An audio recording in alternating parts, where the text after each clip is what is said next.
میں ایک کتاب کا نام آپ کو بتاتا ہوں، ہیپی منی، مائیکل نارٹن اور ایلزبتھ ڈن کی کتاب ہے، اور اس کا کرکس یہ ہے کہ پیسہ گیو کرنے سے خوشی آتی ہے۔ سوشل ایکسپیریمنٹ کیا ان لوگوں نے۔ سوشل ایکسپیریمنٹ کیا تھا کہ ٹرین پہ جو لوگ چڑھنے والے تھے سب وے سے، انہیں کہا کہ ہم نا آپ کو $10 دے رہے ہیں، لیکن یہ آپ کا نہیں ہے، یہ آپ نے رینڈملی کسی کو دیکھنا ہے، شکل سے اسے پہچاننا ہے اور اسے دے دینا۔ بڑا حیران ہوئے یہ کیا بات ہے، خیر انہوں نے ایکسیپٹ کیا، اور پھر کئی لوگوں سے جب انہوں نے عمل کرایا اور ان سے اینڈ میں پوچھا کہ ہاؤ ڈو یو فیل،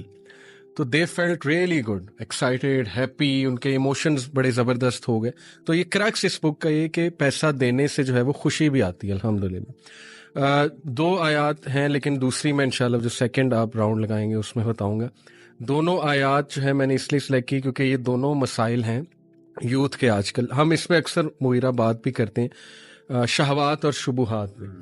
تو شبہات کے حوالے سے یہ آیا ایکچولی ابن عباس رضی اللہ عنہ کی بھی فیوریٹ آیا ہے، اکارڈنگ ٹو اے نریشن۔ ایک صحابی نے ابن عباس سے پوچھا کہ آپ کی فیوریٹ آیا کون سی ہے، تو اس زیادہ تر صحابہ کی وہ ہے قل یا عبادی الذین اسرفوا علی انفسہم لا تقنطوا من رحمۃ اللہ، لیکن ابن عباس نے کہا کہ میری یہ فیوریٹ آیا ہے۔ وہ صحابی بڑا حیران ہوئے کہ اس میں تو کیا ایسا مطلب ہے، یہ موضوع ایسا کہ آپ کا فیوریٹ ہے؟ انہوں نے کہا اس میں ہوپ ہے، ہوپ فار دوز جنہیں وسوسے آتے ہیں، ڈاؤٹس آتے ہیں۔ تو آیت ہے ورس 260، وَإِذْ قَالَ إِبْرَاهِيمُ رَبِّ أَرِنِي كَيْفَ تُحْيِي الْمَوْتَى قَالَ أَوَلَمْ تُؤْمِنْ قَالَ بَلَىٰ وَلَٰكِنْ لِيَطْمَئِنَّ قَلْبِي۔ یہ آیت کی ٹرانسلیشن میں آپ کو بتاتا ہوں۔ And remember when Ibrahim said my lord show me how you give life to the dead, Allah responded do you not believe, Ibrahim replied yes I do but just so my heart can be reassured. تو الحمدللہ دیکھیں، میں ایک scholar کو بھی سن رہا تھا، انہوں نے کہا کہ اس میں ہوپ ہے ان لوگوں کے لیے کہ جن کو ڈاؤٹس آ جاتے ہیں۔ Not all doubts are wrong, some doubts obviously they can take you to a very wrong direction، especially اگر ان کی انٹینشن ٹھیک نہیں ہے، اور وہ بس آپ وہ بنی اسرائیل جیسے ہر چیز پہ ڈاؤٹ اٹھا دیتے تھے، وہ تو غلط انٹینشن۔ لیکن اگر آپ سمجھنے کے لیے، ایمان بڑھانے کے لیے کچھ پوچھ رہے ہو، تو میرا خیال جن سے پوچھا جا رہا ہے ان کو بھی انڈرسٹینڈ کرنا چاہیے۔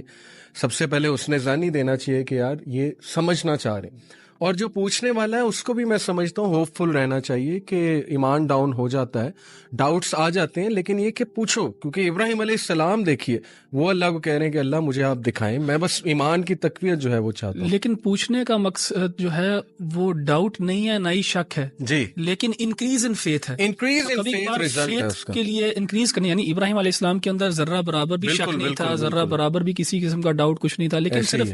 سوال کرنے کی نوعیت یہ تھی، یا سوال سے وہ چاہتے یہ تھے کہ ان کا ایمان اور بڑھے، تو یہ بھی ایک ہوتا ہے۔ یہ جو تقاضا ہے نا، یہ 2 جگہوں پہ قرآن مجید میں ہوا ہے۔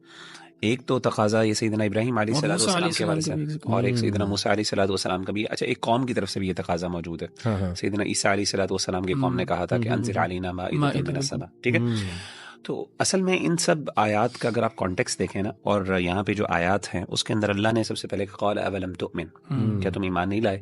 اسی طریقے سے جو حواریوں نے جب یہ سیدنا عیسیٰ علیہ السلام سے پوچھا تھا، تو وہاں پہ سیدنا عیسیٰ علیہ السلام نے کہا کہ تم اللہ سے ڈرو، تم کس طرح کا تقاضا کر کے تم اللہ پہ ایمان نہیں لاتے؟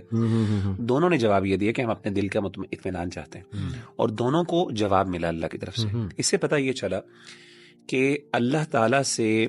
ایسے ایکسپیرینسز کا تقاضا کرنا جو کہ اگینسٹ دا نیچرل لاز ہیں، یہ پسندیدہ نہیں ہے، لیکن یہ حرام بھی نہیں ہے۔ کہنے کا مطلب ہے کہ کئی دفعہ انسان کو اللہ کی طرف سے ری ایشورنس چاہیے ہوتی ہے کچھ نہ کچھ لیول پہ،